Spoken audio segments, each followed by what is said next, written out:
S-Log, C-Log, log. A log picture profile is something that a lot of people hear about, and I think quite a few people don't actually really understand properly.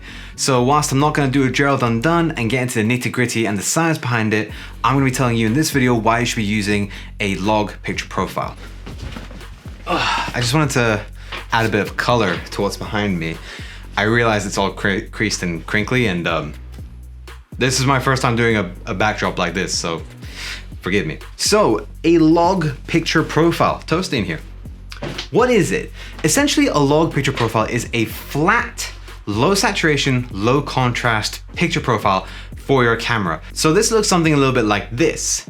Now you can see that I don't really have a lot of saturation to me. There isn't very much contrast either.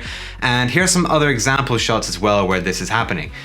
And now let's add the color back in, add the contrast back in. Now, you may be thinking, well, why would I even want to shoot in a flat picture profile if I'm gonna color it later when I could just have it colored like in camera, in the shot? What's the point? Here's the reason. You get the most dynamic range out of your camera if you shoot in log.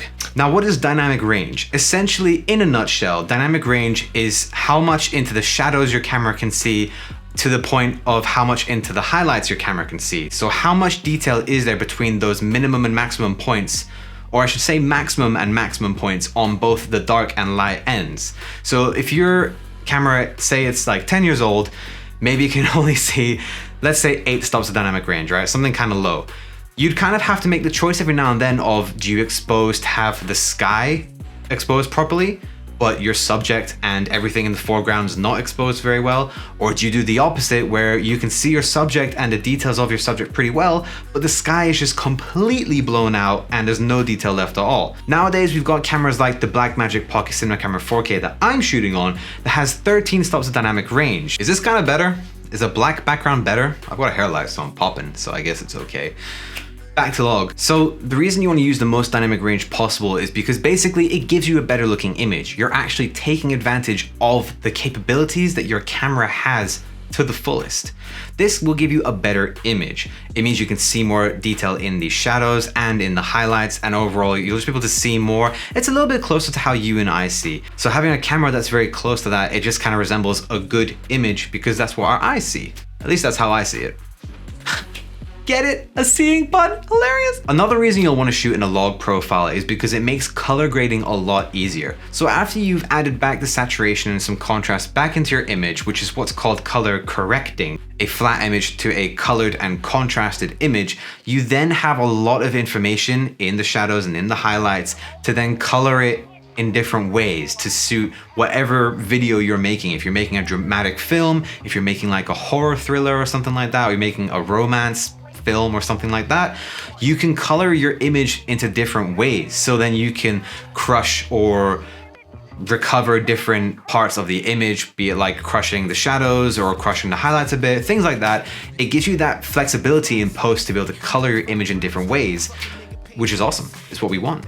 So a really simple video, a really simple thing, but just a quick reason as to why you should be using log. Take a look through your camera's menus, see if you have access to something called picture profiles. It should be in like the first or second category of settings. If you don't have that, let's say you've got like a really old camera, or if you're shooting on your phone, like it's built-in camera, you probably won't be able to do much about that. But if you're shooting on an older camera, let's cut the phone stuff out for a second, because you can download apps. If you're shooting on an older camera, you should be able to change the picture type or something like that. I think it may be still called picture profiles, but basically it'll be like vivid or saturated, or there will be one called neutral. But what you can do, I mean, at least comparing it to my Canon 70D from years ago, is you can edit these picture profiles and just reduce the contrast, reduce the saturation, and reduce the sharpness all the way to 0, or maybe leave like a little bit of saturation, just like a tiny bit, so you don't literally have like a black and white image. But then that will kind of give you a log picture profile in these older cameras. But most cameras nowadays, you know, the A7s, the A6400 upwards, a lot of cameras nowadays all have some sort of flat picture profile. Canon has C-Log, Sony has S-Log, and the Cine picture profiles. So long as you have a somewhat flatter image, it should give you more dynamic range, and it will allow you to color it in a better way. Okay guys, now obviously everything looks different. That video was actually filmed quite a while ago, and in it I actually spoke about doing a giveaway, but I forgot about this video, left the footage on my hard drive, and well, here we are. Now I'm going to be announcing the winner of the giveaway. I've got all the names here, okay? Everyone who's entered is here. If you've done all the steps, because I do actually check if you subscribed, and you know, it does make it a little easier if you say what your Instagram username is when you comment on YouTube and things like that. But here we go. We're gonna do it live, recorded here. So there's, you know, this is the first time I'm clicking it, okay? I've entered everybody's names here, and we're gonna go for it. I'm just gonna frame up the shot, all right? Here we go. 3, 2, 1.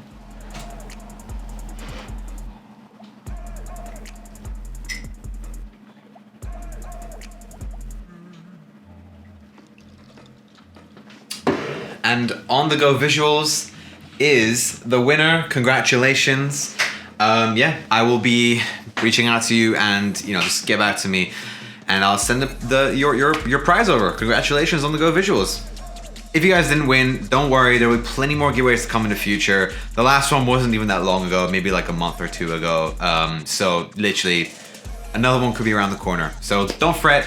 But if you guys did enjoy this video, please like, comment, subscribe. If you hit the like button, it really helps out the video. It helps me grow this channel a bit more. So I'd really, really appreciate that. You just smashing it down below, just a little thumbs up. Just give it, that takes a second. Takes a second. Just do that, not a problem. But yeah, let me know if you guys have anything you want to see video-wise in the comments below. You got any questions about filmmaking, videography, how to grow your business, and things like that. Any BTS requests. I will be posting a BTS video from a recent music video I did last week for a client, and breaking down how the video was done and structured and thought out and shot and edited and all of that for you guys, just to give you a bit more like, well, BTS, because I enjoy those things, so I thought maybe you would too.